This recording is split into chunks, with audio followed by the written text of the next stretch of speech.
What are two unavoidable things in life? According to Benjamin Franklin, it's death and taxes. And then someone added, the only difference is you can cheat on your taxes. Because when it comes to death, there is no cheating death.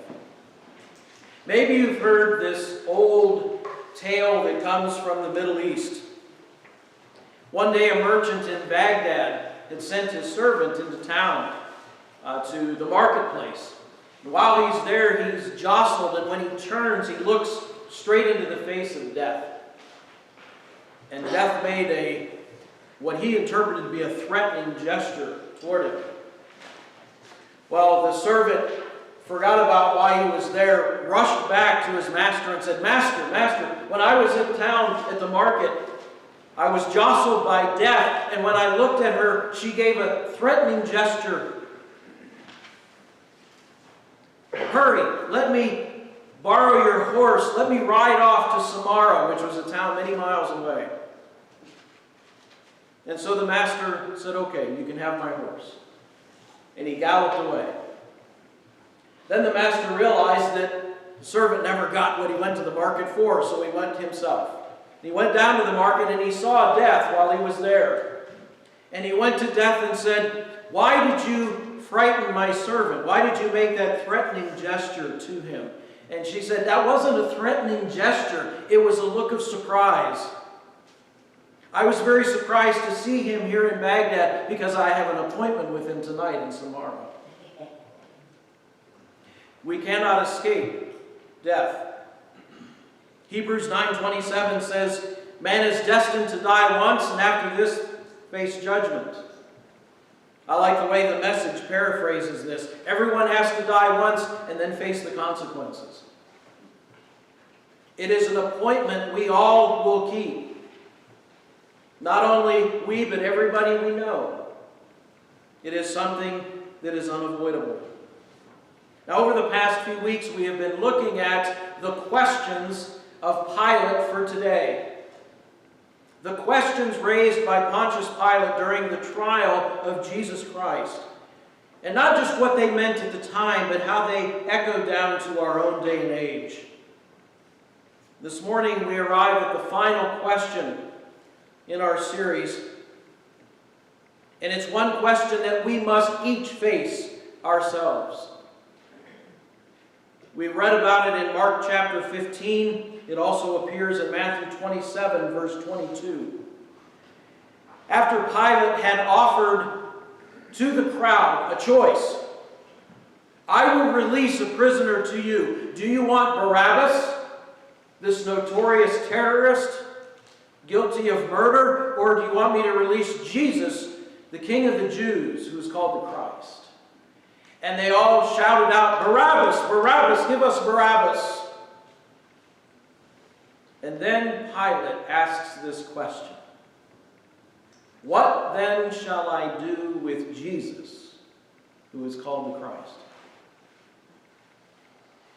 That is a question we must each answer. What shall I do with Jesus? Pilate is faced with the inevitable determination.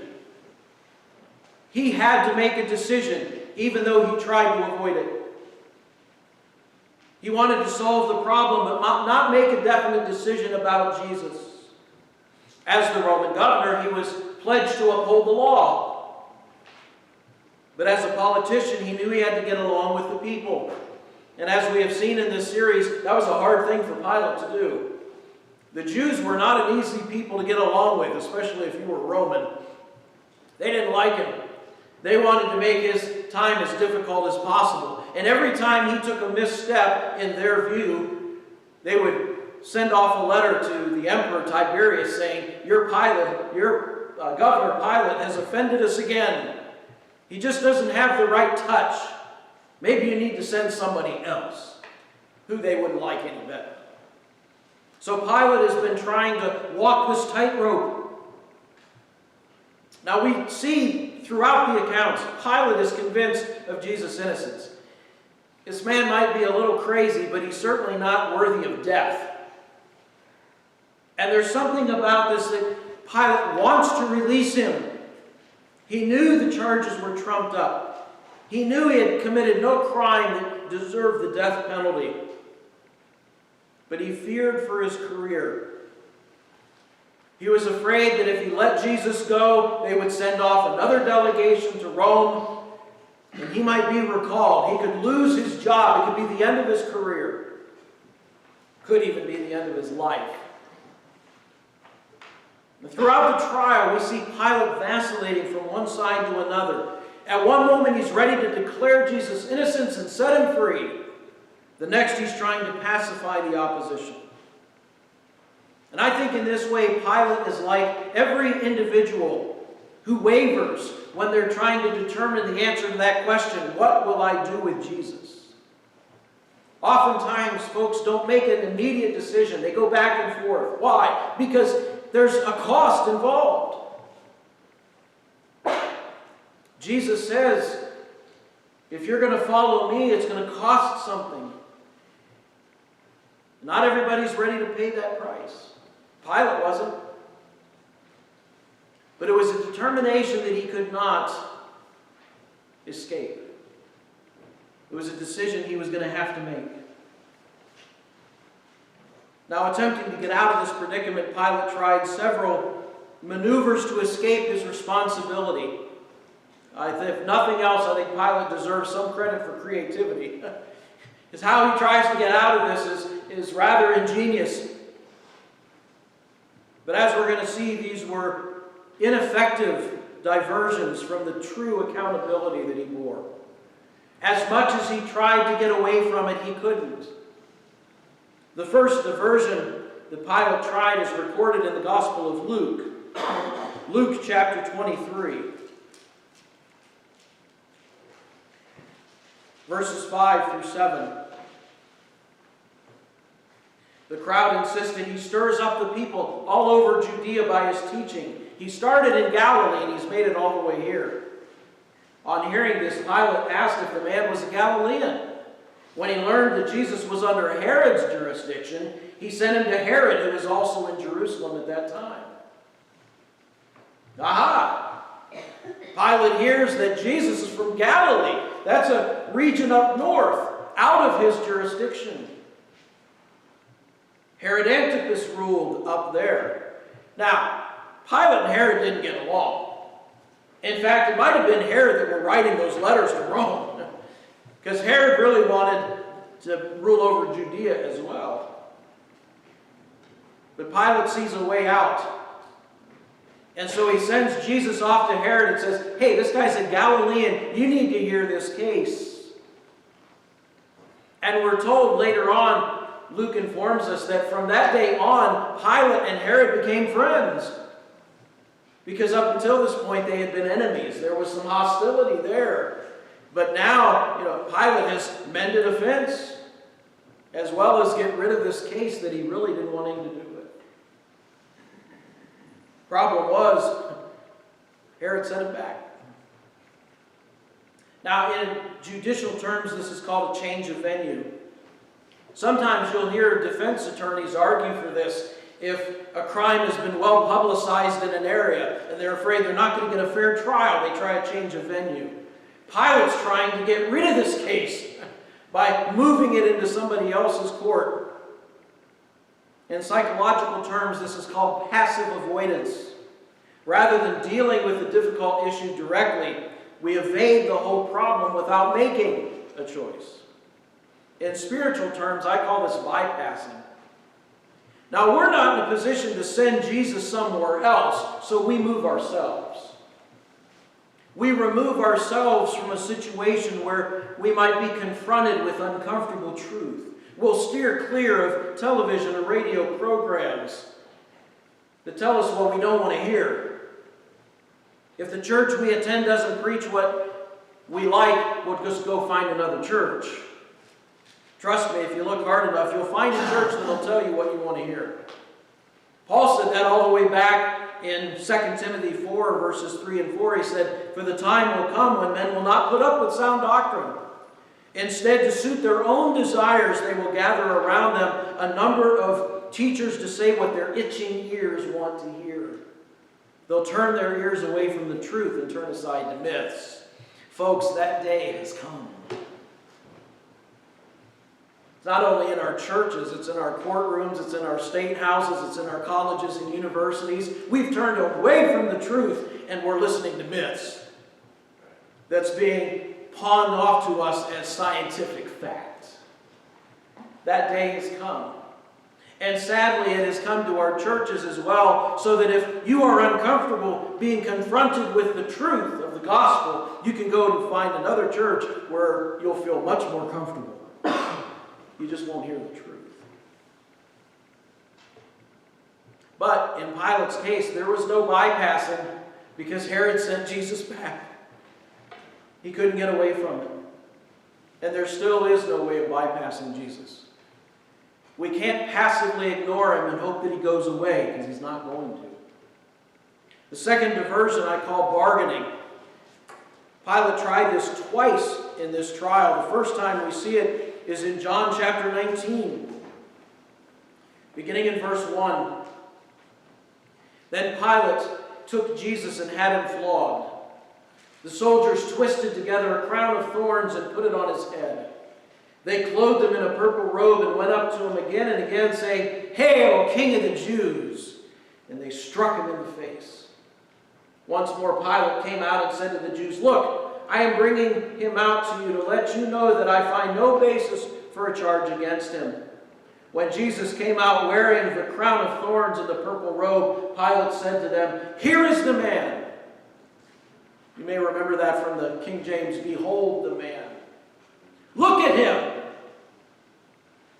Hasn't he suffered enough? He was trying to bargain with the crowd. He wanted to set him free. The crowd wanted him put to death. Well, let's try to meet in the middle somewhere. It says that Jesus was flogged. The Romans had perfected flogging to an art form. They had 3 different modes of flogging. There was a lighter form which served more as a warning. There was kind of a medium kind severity of flogging that could be for more minor offenses. And then there was a severe flogging that was usually done prior to crucifixion. It is recorded in Roman history that some victims even died of that severe flogging just by itself. More than likely, Jesus was given that light warning kind of a flogging, enough to try to evoke the sympathy of the crowd. And Pilate let his soldiers have some fun. So they went and made a crown of thorns. And these aren't little tiny thorns like you see on a rose stem. These are 3-inch thorns that they literally beat into his scalp with a stick. They blindfolded him and repeatedly punched him in the face and said, "You're a prophet. Tell us who hit you." So try to picture in your mind what Jesus would have looked like after all of that. This crown of thorns and blood flowing from his scalp. His face disfigured, bruised. His back bleeding. And he has this little purple cape they put on him. Pilate thought that might evoke sympathy. But it didn't. The crowd just cried out more, "Crucify him! Away with him! Put him to death!" So then Pilate tried another bargain with the Jews. We saw this last week. He said, usually at this time of year I release a prisoner, so I'll release a prisoner to you. But remember, Pilate's trying to walk this tightrope. He can't just release Jesus, because then they could write back to the emperor and say, Pilate has released someone who claims to be king, and we have no king but Caesar. So he tried to get the crowd to decide. Here, I'll give you Jesus, this one that is called the Christ, you call the King of the Jews, or he does. Or here's Barabbas, public enemy number 1. A convicted terrorist who was guilty of murder. Which one do you want? He figured the people would choose Jesus. I mean, of course. But the chief priests had incited the crowd to call for Barabbas. And since you give a choice, you got to live with it. People wanted Barabbas, he had to set Barabbas free. And then he had Jesus crucified. He tried to bargain with the crowd, and it didn't work. You know, people try bargaining today. They're not bargaining with other people, they're trying to bargain with God. Some will try to go halfway in their commitment. We see this in Luke chapter 9, beginning in verse 57. As they were walking along the road, a man said to Jesus, "I will follow you wherever you go." Jesus replied, "Foxes have holes and birds of the air have nests, but the Son of Man has no place to lay his head." Here's a person that's very eager.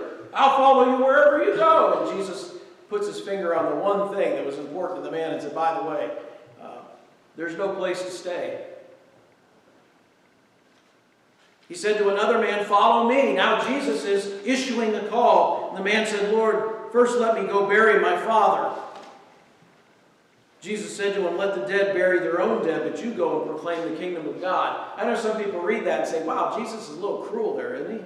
I mean, come on, guy just lost his dad." No, he didn't. If he had lost his dad, he'd be burying him now. What the man's saying here is, let me go back and wait till my old man dies and I get the inheritance, then I'll come follow you. Jesus said, "No, you come now." Still another said, "I will follow you, Lord, but first let me go back and say goodbye to my family." Jesus replied, "No one who puts his hand to the plow and looks back is fit for service in the kingdom of God." Here are three individuals trying to bargain with Jesus. And lo and behold, they didn't catch Monty Hall. He wasn't about to play let's make a deal. He said, "You come on my terms, you don't come at all."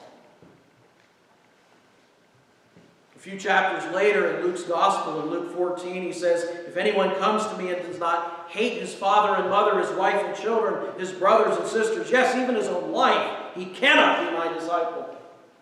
Anyone who does not carry his cross and follow me cannot be my disciple. Any of you who does not give up everything he has cannot be my disciple." What is Jesus saying here? I don't bargain. There is no halfway commitment. We're not going to negotiate terms of a partial surrender. We don't elicit sympathy from God by giving up something for Lent. There's no bargaining. As A.W. Tozer put it so well, Christ will either be Lord of all or he will not be Lord at all. That's the choice we have. One or the other. There's no third option. There's no middle ground. A third diversion that Pilate tried was blaming. One of the enduring images we have of Good Friday is Pilate washing his hands, right? We read about it in Matthew 27:24. When Pilate saw that he was getting nowhere, but instead an uproar was starting, he took water and washed his hands in front of the crowd. "I am innocent of this man's blood," he declared. "It is your responsibility." Now I know the next verse says that the crowd said, "Let his blood be on us and on our children." And for centuries, that verse has been misinterpreted, misapplied to show that all Jews are guilty of the blood of Christ. Do you know that was one of Hitler's reasons why he wanted to exterminate the Jews? Because they were Christ killers. And they're all under a curse, so let's just get rid of them. You know, I don't hear the voice of God coming out after the people said that and said, "So be it." Who really put Christ on the cross? All of us. You want to get right down to it. Now, did the crowd have a responsibility for what they did? Absolutely. Did Pilate have a responsibility for what he did? Absolutely. Because he was the only one who could put Jesus to death. It didn't matter if all of the crowd said, "Crucify him, crucify him." But Pilate said, "He goes free, he goes free." But here Pilate is trying to blame somebody else. "I'm not responsible, it's your fault." We're told by way of legend that from this point forward, Pilate was known to obsessively wash his hands because he couldn't get rid of the guilt. He couldn't evade his responsibility that easily. Interestingly, washing one's hands for innocence was a Jewish custom. Pilate finally got one right, and yet he didn't.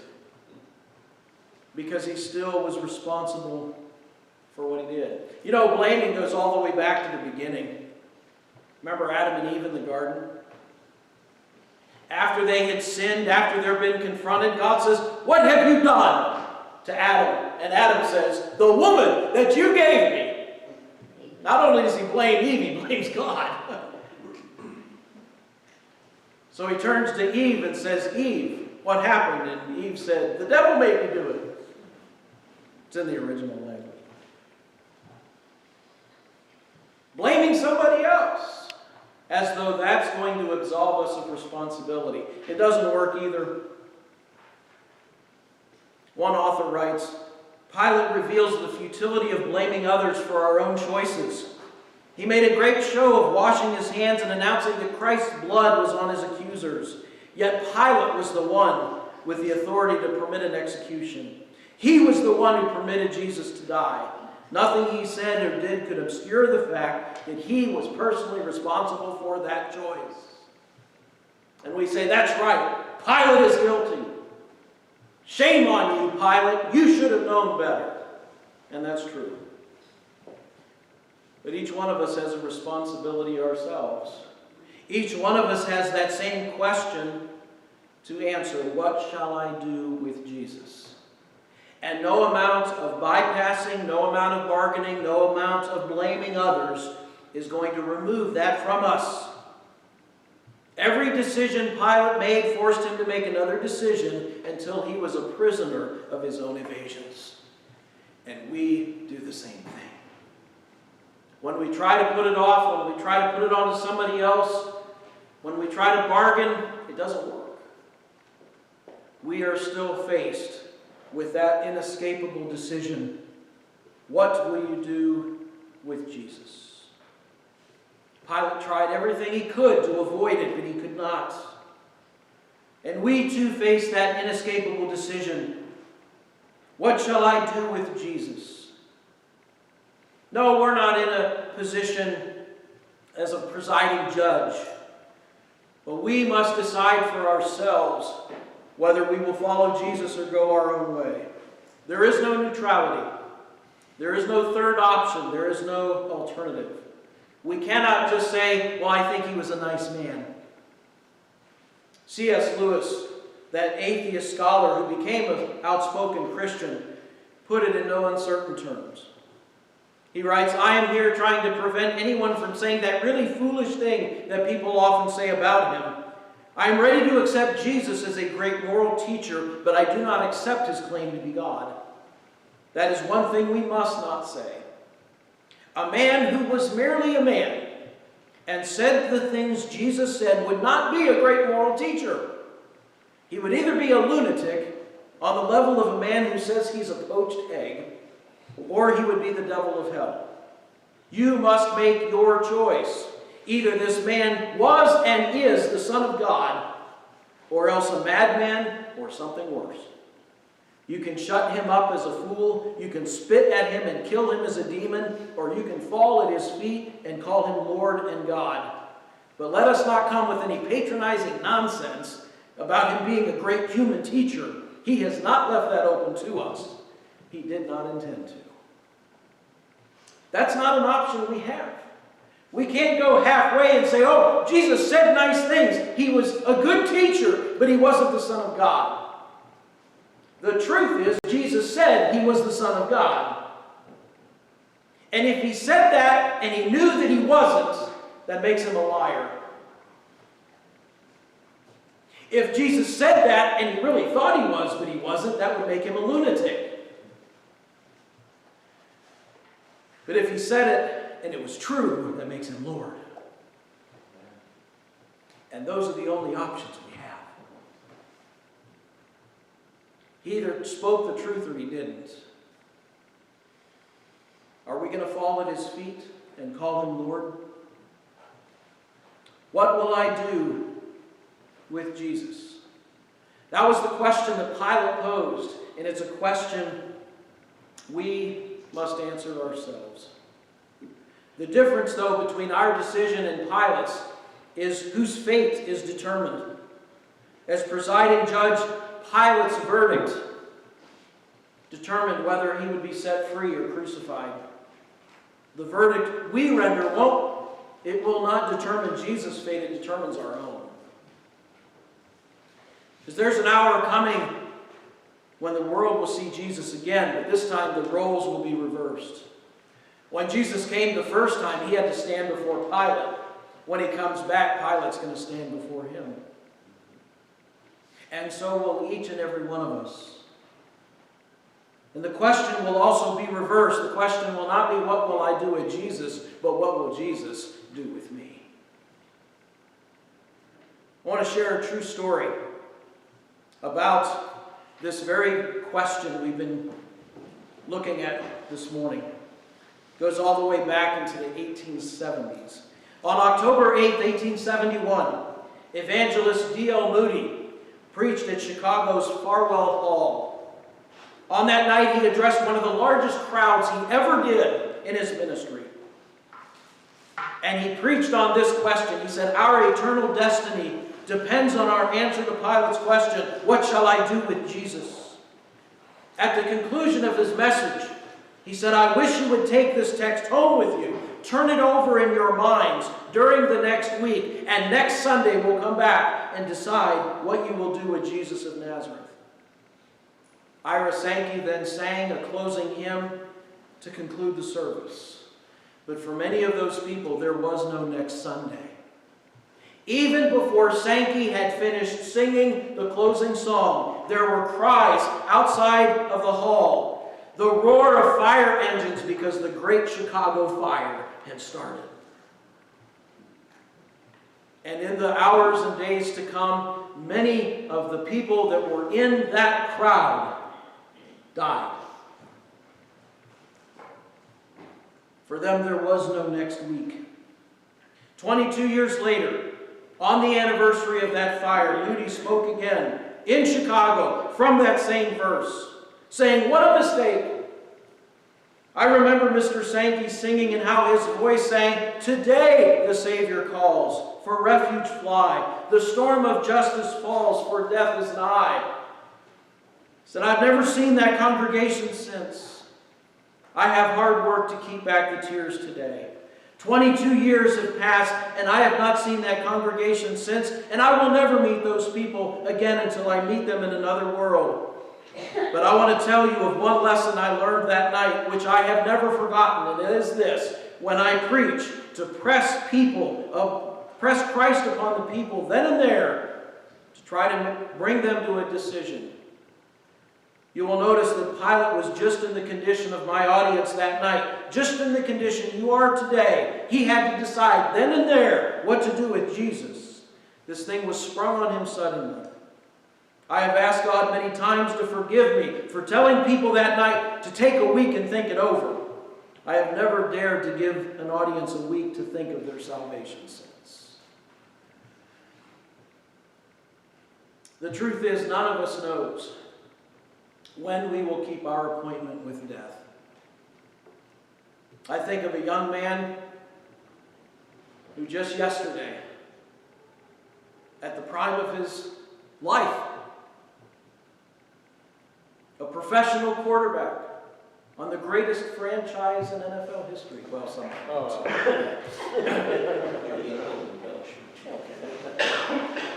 But here's a man who's on top of the world, had it all in front of him, run over by a dump truck and died. I'm sure he didn't think that was going to happen that day. But I can tell you this, his eternal destiny is sealed.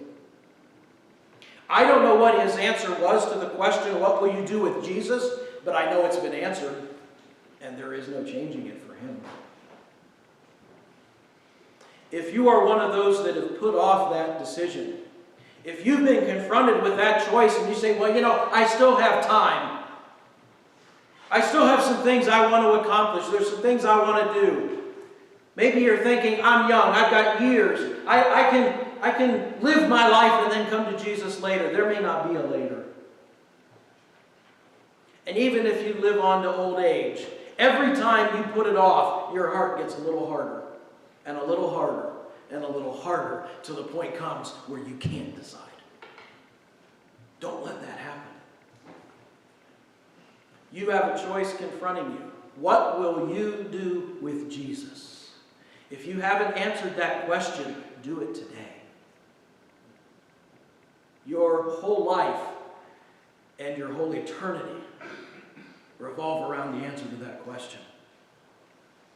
We're going to conclude our service with a hymn you may not be very familiar with, but it captures this question. It's hymn number 304.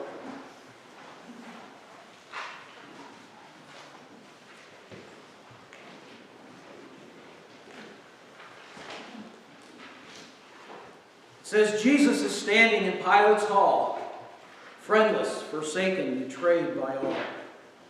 Hearken what meaneth the sudden call. What will you do with Jesus? Jesus is standing on trial still. You can be false to him if you will. You can be faithful through good or ill. What will you do with Jesus? Will you evade him as Pilate tried? Or will you choose him whate'er betide? Vainly you struggle from him to hide. What will you do with Jesus? Will you, like Peter, your Lord deny? Or will you scorn from his foes to fly? Daring for Jesus to live or die, what will you do with Jesus? And that last verse is an answer you can give. Jesus, I give thee my heart today. Jesus, I'll follow thee all the way, gladly obeying thee. Will you say, this will I do with Jesus? And then the chorus. What will you do with Jesus? Neutral you cannot be. Someday your heart will be asking, what will he do